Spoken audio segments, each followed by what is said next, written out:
বিএনপির ভারপ্রাপ্ত চেয়ারম্যান জনাব তারেক রহমান ২৫ তারিখ অর্থাৎ ডিসেম্বর মাসের ২৫ তারিখ ২০২৫ সন বাংলাদেশে তার সুদীর্ঘ প্রবাস জীবন বা নির্বাসনের জীবন সমাপ্তি ঘটিয়ে লন্ডন থেকে তার স্বদেশে ফিরবেন।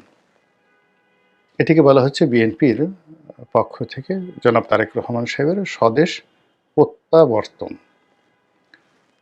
এই স্বদেশ প্রত্যাবর্তনটিকে ল্যান্ডমার্ক করার জন্য বিএনপি সর্বোচ্চ প্রস্তুতি নিচ্ছে। ডিসেম্বর মাসের ২৫ তারিখ সরকারি ছুটির দিন, খ্রিস্টানদের বড়দিন। এদিন অফিস আদালত বন্ধ থাকবে। বৃহস্পতিবার এবং তারপরে শুক্রবার এবং শনিবার ২ দিন সরকারি বন্ধ। ফলে বৃহস্পতি, শুক্র, শনি এই ৩ দিনে ব্যাপক রাজনৈতিক কর্মকাণ্ড, সংবর্ধনা এবং এটিকে একটা রীতিমতো উৎসবে পরিণত করার জন্য বিএনপির নেতাকর্মীরা সর্বাত্মক চেষ্টা চালিয়ে যাচ্ছেন, যাতে ঢাকা শহর লোকের লোকারণ্য থাকেন। জনাব তারেক রহমান সাহেবের নিরাপত্তা দলের পক্ষ থেকে সর্বোচ্চ পর্যায়ে নিশ্চিত করা যায় সে ব্যাপারে ব্যাপক প্রস্তুতি নেওয়া হচ্ছে। সামরিক বাহিনীর যারা সাবেক কর্মকর্তা বিএনপিপন্থী তাদের মাধ্যমে একটা নিরাপত্তা টিম তৈরি করা হয়েছে, যার সঙ্গে পুলিশের এক ঝাঁক কর্মকর্তা যারা ২০০১ থেকে ২০০৬ সন পর্যন্ত বিএনপির যে জমানা, সে জমানাতে যারা খুব শীর্ষ পদে ছিলেন পুলিশের, তাদেরকে নিয়ে একটা চৌকুশ টিম গঠন করা হয়েছে। এদিকে জনাব তারেক রহমান সাহেবের যে ফ্লাইট, এটিকে ভিভিআইপি ঘোষণা করে সেই ফ্লাইটটিতে যারা থাকবেন তাদের যথাযথ নিরাপত্তা, এয়ারপোর্টে তাদের সম্মান প্রদর্শন এবং বলা হচ্ছে যে রাষ্ট্রের যে সর্বোচ্চ সিকিউরিটি এসএসএফ, সেই সিকিউরিটি প্রোটোকল, এসএসএফ প্রোটোকল জনাব তারেক রহমান সাহেবকে দেওয়া হবে। তো এটা নিয়ে সারা বাংলাদেশে যেভাবে তোলপাড় চলছে, তার সঙ্গে সঙ্গে যারা দীর্ঘদিন বিএনপি সমালোচনা করতেন, যারা দীর্ঘদিন জনাব তারেক রহমান সাহেবকে হেয় করার জন্য, ছোট করার জন্য নানা রকম কথাবার্তা বলেছেন, তথ্য এবং প্রমাণ সহকারে, বিশেষ করে সমাজের যারা গুরুত্বপূর্ণ ব্যক্তিবর্গ, তো তারা সেই কোনো রকম কারণ ছাড়াই, কোনো রকম উপলক্ষ ছাড়াই অল অন এ সাডেন হঠাৎ করে তাদের ভুল পাল্টে ফেলেছেন। ফেসবুকে যে কথাগুলো ভাইরাল হচ্ছে সেটি হলো, জনাব তারেক রহমান সাহেব বাংলাদেশের অবিসংবাদিত জাতীয় নেতা, তিনি বাংলাদেশের প্রধানমন্ত্রী, কোনো ভবিষ্যৎ নয়, একেবারে এই মুহূর্তের প্রধানমন্ত্রী। এরকমই কিছু নতুন ভক্তকুলের সৃষ্টি হয়েছে। তো তিনি যদি প্রধানমন্ত্রী হন, তাহলে তার স্ত্রী ডক্টর জুবাইদা রহমান, তিনি হবেন ফার্স্ট লেডি। কিন্তু এখানে একটা ছোট ত্রুটি রয়ে গেছে, সেটি হলো এখন পর্যন্ত প্রধানমন্ত্রীর যে পদটি, এটি রাষ্ট্রের দ্বিতীয় গুরুত্বপূর্ণ এক্সিকিউটিভ পোস্ট। প্রথম পোস্টটি হলো রাষ্ট্রপতি। তো সেক্ষেত্রে রাষ্ট্রপতি প্রথম ব্যক্তি, তার স্ত্রী সেটি হলো তিনি হবেন ফার্স্ট লেডি। কিন্তু প্রধানমন্ত্রীর স্ত্রী বাংলাদেশে এখন পর্যন্ত ফার্স্ট লেডি হিসেবে বা প্রথম নারী হিসেবে, ১ নম্বর নারী হিসেবে তাকে রাষ্ট্রীয় প্রোটোকল দেওয়ার কোনো বিধান নেই।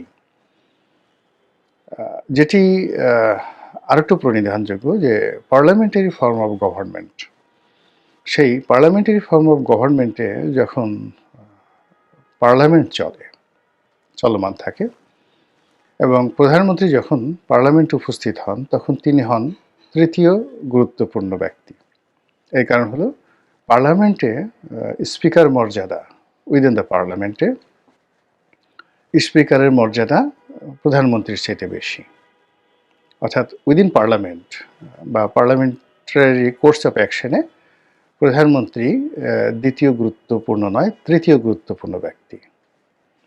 আবার প্রধানমন্ত্রী একজন যদি সংসদ সদস্য হন এবং সেই সংসদ সদস্য হিসেবে তিনি যদি সংসদীয় কমিটিতে উপস্থিত থাকেন, সেটা প্রধানমন্ত্রী হিসেবে কিংবা সংসদ সদস্য হিসেবে অথবা ধরুন কেউ মন্ত্রী হিসেবে, সেক্ষেত্রে ওই কমিটিতে, পার্লামেন্টারি কমিটির বৈঠকে যিনি যাকে বলা হয় সভাপতিত্ব করবেন, তিনি প্রথম ব্যক্তি।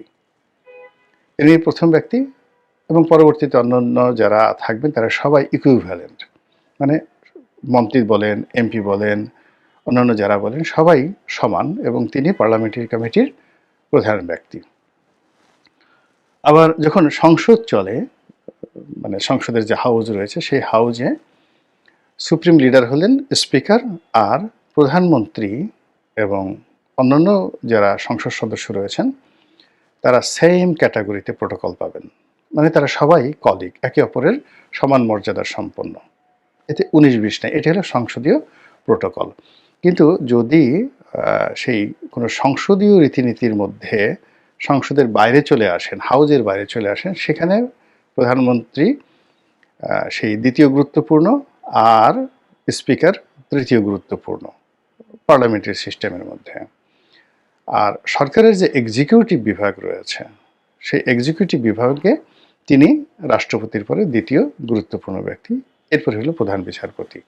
তো এভাবেই আসলে সিস্টেমটি কাজ করছে। তো সেক্ষেত্রে জনাব তারেক রহমান সাহেবকে যারা প্রধানমন্ত্রী মনে করছেন, কোনো অবস্থাতেই তার স্ত্রী এই প্রোটোকলে ফার্স্ট লেডি হবেন না। ফার্স্ট লেডি হতে হলে তারেক রহমান সাহেবকে রাষ্ট্রপতি বানাতে হবে, অথবা সরকার ব্যবস্থাকে, যাকে বলা হয় পার্লামেন্টারি ফর্ম অফ গভর্নমেন্ট থেকে এটাকে নিয়ে যেতে হবে প্রেসিডেন্সিয়াল ফর্ম অফ গভর্নমেন্টে।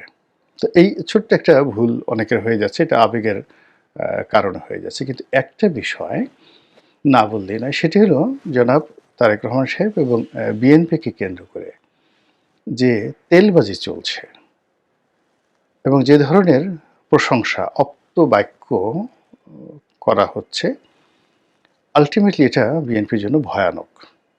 এর কারণ হলো প্রশংসা এমন একটা জিনিস, এটি শুনতে ভীষণ রকম ভালো লাগে, অসাধারণ ভালো লাগে।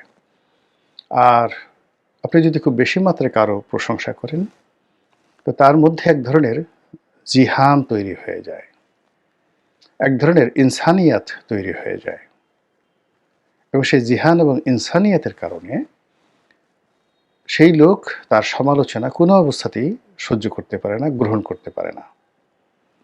তো এই যে আমরা যারা প্রশংসা করি, তারা মূলত একটি মানুষকে এমন একটা জায়গাতে নিয়ে যায় যে তিনি তার বিরুদ্ধে, তার সরকারের বিরুদ্ধে, তার পরিবারের বিরুদ্ধে ন্যূনতম, যাকে বলা হয় সমালোচনা, সহ্য করতে পারেন না।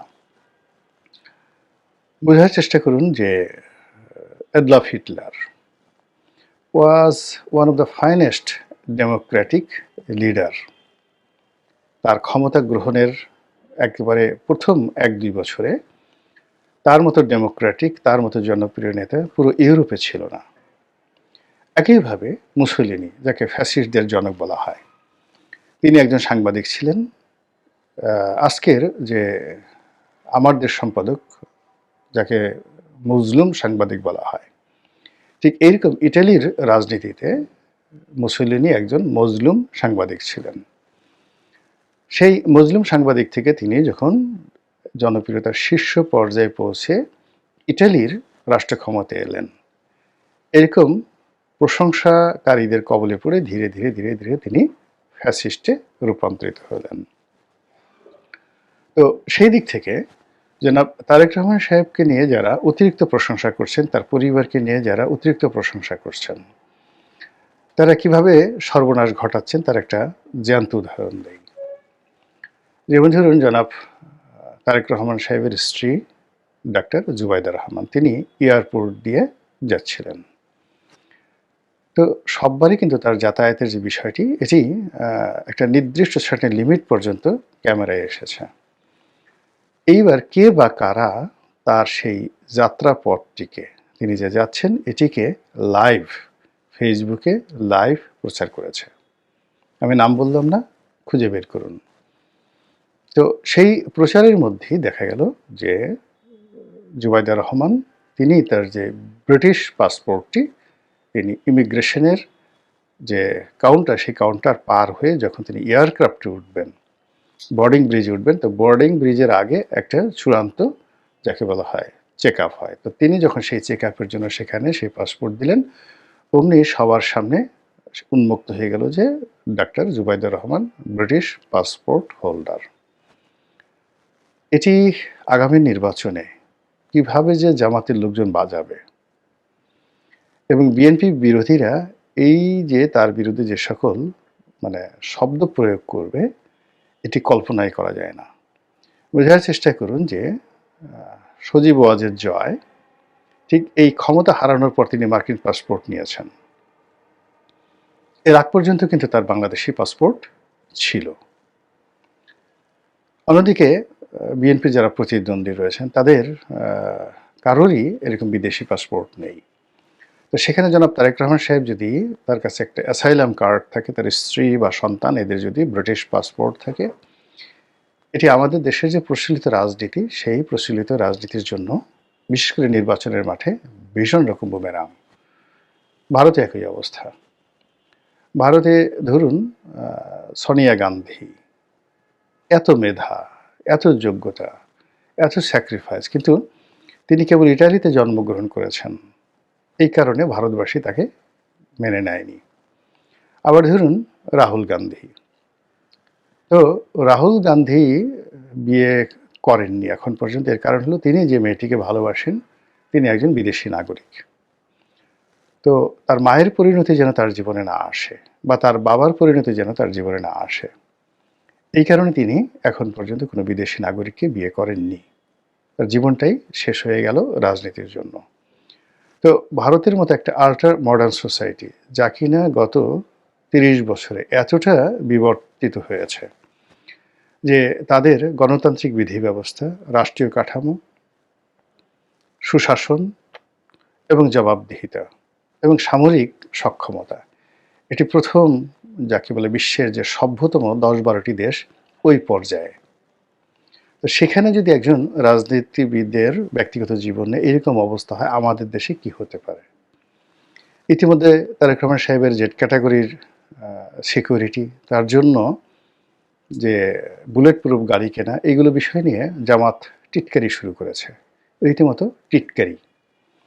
আপনি বোঝার চেষ্টা করুন যে আপনাকে যদি কেউ দুটো চড় মারে, থাপ্পড় মারে, গলা টিপে ধরে, তারপরে আপনাকে আরও অনেক আর্থিক ক্ষতি করে, এগুলো সহ্য করা যায়, কিন্তু টিটকারি সহ্য করা যায় না। টিটকারি ভীষণ রকম, একজন মানুষকে টিটকারি করলে, যেটাকে ইদানিং সাইবার বুলিং বলা হয়। এই কয়দিন আগে একটা মেয়ে মারা গেল গলায় দড়ি দিয়ে। যে মেয়েটি সেই 32 নম্বরের সামনে গিয়ে একজন বয়স্ক মহিলাকে সেই নির্যাতন করেছে, মারপিট করেছে এবং 32 নম্বর ভাঙার মাস্টার মাইন্ড হিসেবে নিজেকে, হিরো হিসেবে নিজেকে প্রতিষ্ঠা করার চেষ্টা করেছে। বোঝার চেষ্টা করুন তার মানসিক স্ট্রেংথ কোন পর্যায়ে ছিল। সে কিন্তু গ্রাম থেকে এসছে, একেবারে সাধারণ একটা পরিবারে, কিন্তু ওখানে সে গিয়েছে মূলত হিরোগিরি করার জন্য। তো এইরকম হিরোগিরি করতে যাওয়া একটা মেয়ে কেবলই মাত্র সামাজিক যে টিটকারি বা সাইবার বুলিং, ইন্টারনেট বুলিং, এর দ্বারা এতটা বিপর্যস্ত হয়ে পড়েছে যে সে গলায় দড়ি দিয়ে মরে গেছে। তো এখন জনাব তারেক রহমান সাহেব এবং বিএনপিকে নিয়ে জামাতের যে টিটকারি, সেই টিটকারি কিন্তু শুরু হয়েছে এবং উনি বাংলাদেশের মাটিতে পাড়া দেওয়ার সঙ্গে সঙ্গে প্রতিটি পদক্ষেপে জামাতের যারা বড় বাহিনী আছে তারা কোমরে গামছা বেঁধে জলে স্থলে অন্তরিক্ষে, মানে আওয়ামী লীগকে বাদ দিয়ে জনাব তারেক রহমান সাহেব তার পারিবারিক জীবন, তার রাজনীতি নিয়ে যে টিটকারিগুলো শুরু করবে, এটা বিএনপি, মানে যাকে বলা হয় বিএনপিকে রীতিমতো পর্যদস্ত করে ফেলবে, বিএনপির সর্বনাশ ঘটিয়ে ফেলবে।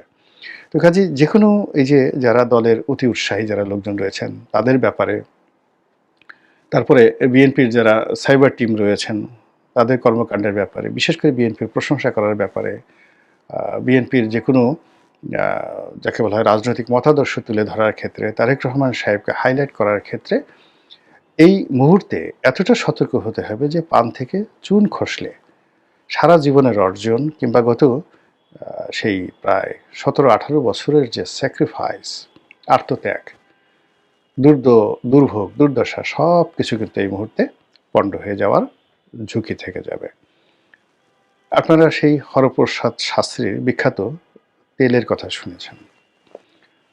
আর শেখ হাসিনার জমানাতে সাংবাদিক সম্মেলনে কী ধরনের তেল দেওয়া হতো সেটা আপনারা সবাই দেখেছেন। আপনারা যতই বিরক্ত হন না কেন, কিন্তু ওই যে সাংবাদিক সম্মেলনে যে তেলের মানে যাকে বলে ড্রাম নিয়ে সাংবাদিকরা উপস্থিত হতেন গণভবনে, ওটার জন্য কিন্তু শেখ হাসিনা শেষের দিকে একেবারে উন্মুখ হয়ে থাকতেন। এটা তার জন্য একটা মানসিক প্রশান্তি ছিল এবং এটা তার জন্য একটা বিরাট যাকে বলা হয় একটা অ্যাক্রিডেশনের ব্যাপার ছিল। ফলে তিনি বিদেশে যেতেন, এসেই এই অনুষ্ঠান করার জন্য রীতিমতো পাগল হয়ে যেতেন এবং তিনি তার দুঃখ ভোলার জন্য, কষ্ট ভোলার জন্য, অপমান ভোলার জন্য এই তেলবাজদের আশ্রয় নিতেন তিনি। এবং এটা হয়তো ২০১২ সনে তার ছিল না। কিন্তু ধীরে ধীরে এটা একটা তার রোগে পরিণত হয়ে যায়। যেটাকে আপনাকে বলছিলাম ইনসানিয়াতের জিহান, এটা পরিণত